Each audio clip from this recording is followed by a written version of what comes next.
పత్రికా సోదరులకు నమస్కారం. ఈరోజు ముఖ్యంగా ఎన్నికలు దగ్గర పడుతున్న తరుణంలో ప్రజా వ్యతిరేకత చవి చూస్తున్న వైఎస్ఆర్సీపీ ఓటమి భయంతో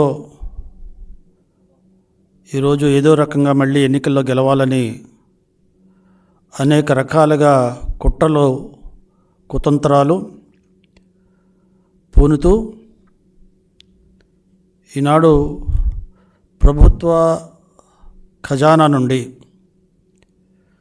నెలకి 5,000 రూపాయల చొప్పున సుమారుగా 2,40,000 మంది వార్డు గ్రామ వాలంటీర్లని నియమించుకున్న ప్రభుత్వం ఇది కేవలం వాలంటీర్లు అన్నవాళ్ళు ప్రభుత్వ పథకాలు తెలియపరచడానికి, అదే రకంగా వారికి అందే పథకాలని అందించడానికి పెట్టినట్టుగా మరి వ్యవహరించి ఈనాడు వాలంటీర్ల ద్వారా పూర్తి సమాచారాన్ని పార్టీ పరంగా రప్పించుకొని ఎన్నికల్లో గెలవటానికి వీరిని వైఎస్ఆర్సీపీ కార్యకర్తలుగా వారిని వాడుకుంటున్న సందర్భాలు గత స్థానిక సంస్థల్లో చూసాం.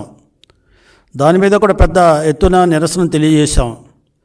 ఇది అప్రజాస్వామికం, ప్రభుత్వ ధనంతో మరి వాలంటీర్ల వ్యవస్థను పెట్టి వారికి మరి పనులు అప్పచెప్పి ఈరోజు వైఎస్ఆర్సీపీ పార్టీ కార్యక్రమాల ప్రచారం చేసుకోవటానికి, అదే రకంగా వైఎస్ఆర్సీపీకి ఓటేయమని వారిని ప్రభావితం చేయటానికి, మీరు గనక వైఎస్ఆర్సీపీకి ఓటైపోతే ఏవైతే పథకాలు ప్రభుత్వ పరంగా అందుతున్నాయో ఆ పథకాలని రద్దు చేస్తాం, మీకు అందకుండా చేస్తామని చెప్పే స్థాయిలో ఈరోజు వార్డు వాలంటీర్లు గ్రామ వాలంటీర్లు వ్యవహరిస్తున్నారంటే ఇది ప్రజాస్వామ్యానికి విఘాతం.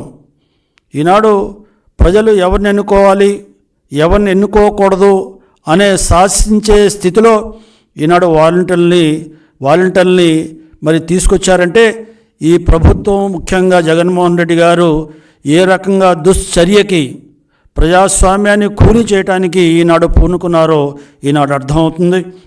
ఇప్పుడు ఎన్నికల వేడి రాచుకుంటున్న తరుణంలో ఈ వాలంటీర్ల ద్వారా ప్రచార కార్యక్రమాలు చేస్తున్నారు. మొన్ననే మా అచ్చెన్నాయుడు గారు వెళ్ళి దీని గురించి చెప్పారు. ఈ వాలంటీర్లు ఎక్కడెక్కడ ఏ రకంగా వారు ఎన్నికల్లో పాలు పంచుకుంటున్నారు, మరి పార్టీ కార్యక్రమాల్లో వాళ్ళు భాగస్వాములు అవుతున్నారనేది రాష్ట్ర పార్టీ అధ్యక్షులుగా వెళ్ళి మరి ఎన్నికల అధికారికి ముఖ్య అధికారికి చెప్పి రావడం జరిగింది.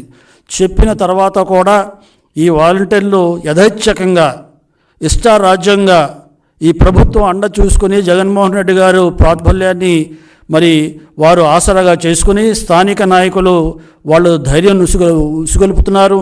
మీరు చేయండి, మీ అండగా ఉంటాం, ఎవరు మిమ్మల్ని ఏం చేయరు అన్నట్టుగా వాళ్ళ ద్వారా ఈనాడు మరి ఓటర్ని ప్రభావితం చేయడానికి ప్రయత్నం చేస్తున్నారు. ఈరోజు పత్రికల్లో వచ్చిన వార్తలను చూసి మళ్ళీ ఎన్నికల అధికారి దగ్గరికి వెళ్తున్నాం, ఎన్నికల అధికారి గారికి ఫిర్యాదు చేయబోతున్నాం.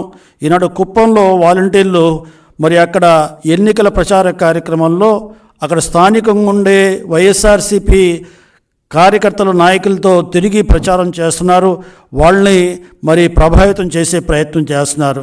అదే రకంగా ఉరవకొండలో కూడా పార్టీ ఆవిర్భావ దినోత్సవం వైఎస్ఆర్సీపీ పార్టీ ఆవిర్భావ దినోత్సవానికి ఉరవకొండ ప్రాంతంలో ఉన్న మరి ఎవరైతే వాలంటీర్లు ఉన్నారో వాళ్ళందరూ పాల్గొని ఆ కార్యక్రమంలో అక్కడ ఎవరైతే లబ్ధిదారులు ఉంటారో వాళ్ళని తీసుకొచ్చి ఆ కార్యక్రమాన్ని విజయవంతం చేయడానికి ప్రయత్నం చేశారంటే ఏ రకంగా ఈ వ్యవస్థ దుర్వినియోగం అవుతుందో ఇక్కడ అర్థమవుతుందనే విషయాన్ని కూడా ప్రజలు గమనించవలసిందిగా మనవి చేస్తున్నా.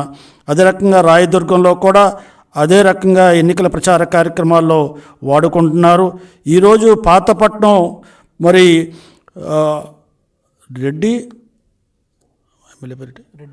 రెడ్డి శాంతి గారు, స్థానిక ఎమ్మెల్యే రెడ్డి శాంతి గారు అయితే చాలా దూరంగా వాళ్ళకి ఆదేశించారు.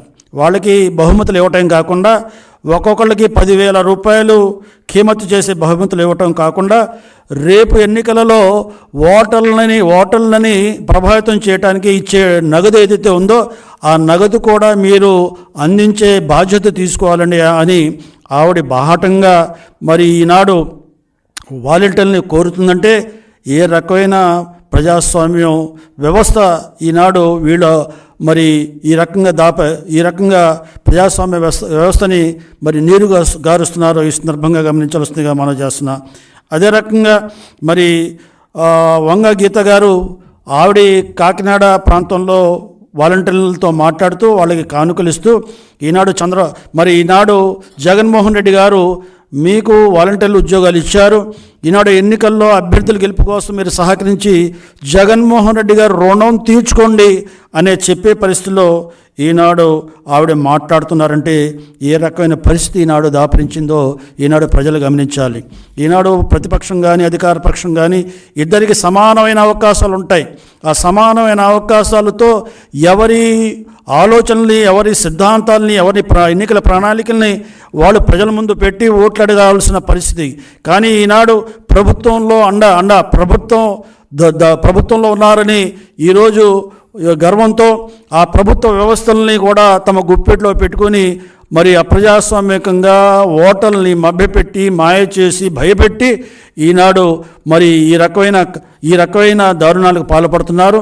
అందుకనే ఎలక్షన్ కమిషన్ కూడా ఇచ్చింది వాలంటీర్లని ఎన్నికల కార్యక్రమాల్లో కానీ పార్టీ కార్యక్రమాల్లో కానీ వినియోగించకూడదని. కానీ ఈనాడు ఎన్నికల కార్యక్రమాల్లో వాళ్ళు బయట ఉన్నప్పటికీ కూడా పార్టీ కార్యక్రమాల్లో యథేచ్ఛగా వాళ్ళని ఉపయోగిస్తున్నారు. వాళ్ళ ద్వారా ఓటర్ని ప్రభావితం చేయడానికి ప్రయత్నం చేస్తున్నారు. వాళ్ళ ద్వారా మరి ప్రభుత్వ పథకాలు అందవని భయపెట్టిస్తున్నారు.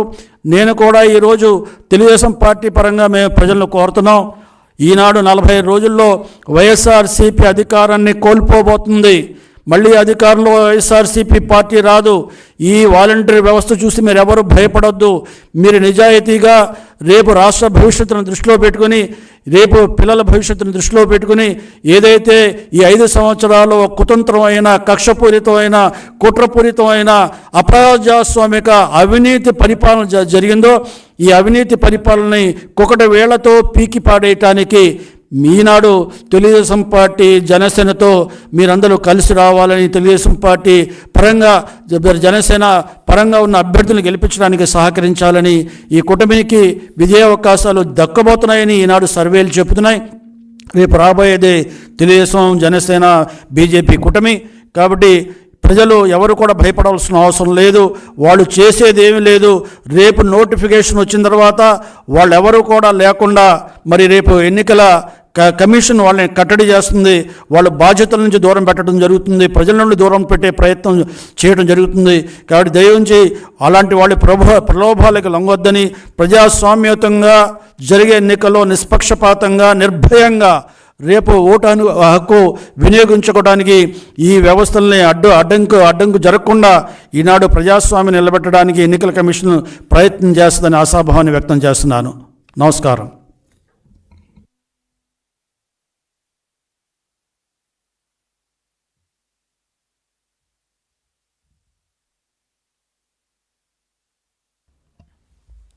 విలేకరులందరికీ నమస్కారం. ఈ ప్రభుత్వం వాలంటీర్లని తమ పార్టీ వారిని నియమించుకున్నామని చెప్పేసి విజయసాయిరెడ్డి గారు కానీ, అదేవిధంగా సజ్జల రామకృష్ణారెడ్డి గారు కానీ, మిగతా మంత్రులు కూడా వైసీపీ కార్యకర్తలని వాలంటీర్లుగా నియమించుకున్నామని చెప్పి ఈ ప్రభుత్వం వాళ్ళని యథేచ్ఛగా వాళ్ళని పార్టీ పనుల కోసం వాడటం అనేదాన్ని మేము ఖండిస్తున్నాం. తిరుపతి బై ఎలక్షన్ జరిగినప్పుడు లోక్సభకి, అదేవిధంగా ఆత్మకూరు అసెంబ్లీ స్థానానికి బై ఎలక్షన్ జరిగినప్పుడే వాలంటీర్లు ఈ ఓటర్ లిస్టు వెరిఫై చేయటం, వీళ్ళని ఓటర్లను తీసుకెళ్ళి ఓటు వేయించడం, ఈ ఎన్నికల ప్రక్రియలో పాల్గొనవద్దు అనేటువంటి క్లియర్గా ఆదేశాలు ఉన్నప్పటికీ కూడా ఆ రోజునే ఎవరైతే ఉల్లంఘించారో వారి మీద ఆ రోజునే కనుక ఎన్నికల కమిషను వారి దృష్టికి తీసుకెళ్ళాం, యాక్షన్ తీసుకుని ఉన్నట్టయితే అక్కడ ఈఆర్ఓ కానీ, ఏఈఆర్ఓ కానీ, లేకపోతే డిస్ట్రిక్ట్ ఎలక్షన్ ఆఫీసర్ డిఈఓ కానీ, అంటే కలెక్టర్ కానీ ఏ ఒక్కరి మీద అయినా సరే చర్య తీసుకుని ఉంటే ఈ రోజున ఇంత తెగబడేవారు కాదు ఈ ప్రభుత్వం. ఎలక్షన్ కమిషన్ ఉదాసీన వైఖరి వల్లనే ఈ పరిస్థితికి వచ్చింది. కాబట్టి ఇప్పటికైనా గత 2 వారాలుగా చూస్తున్నాం, చంద్రగిరిలో గ్రామ సచివాలయాల్లో ఈ గిఫ్ట్లు, అక్కడ ఎమ్మెల్యే చెవిరెడ్డి భాస్కర్ రెడ్డి గారు ఇచ్చేటువంటి గిఫ్ట్ని సచివాలయంలో స్టోర్ చేసి అక్కడి నుంచి డిస్ట్రిబ్యూట్ చేయటువంటి వాళ్ళు ఈ ఎన్నికల వ్యవస్థని, ఎన్నికల సంఘాన్ని ఛాలెంజ్ చేస్తున్నారు. అదేవిధంగా ధర్మాన ప్రసాదరావు గారు, మీకేమీ కాదు మీరు చేయండి, మీ జోలికి ఎవరో రారు అని చెప్పి ఆయన రాజ్యాంగం మీద ప్రమాణం చేసి మంత్రి అయిన ధర్మాన ప్రసాదరావు గారు ఇంకొక ఎన్నికల సంఘం రాజ్యాంగ శక్తిని ఈ క్వశ్చన్ చేయటమంటే ఈ రేపు ఎన్నికల సంఘం ఖచ్చితంగా ధర్మాన ప్రసాదరావు గారు లాంటి మంత్రులు, ఆ రకమైనటువంటి వ్యాఖ్యలు చేసిన మంత్రుల మీద యాక్షన్ తీసుకోవాలని చెప్పి మేము డిమాండ్ చేస్తున్నాం.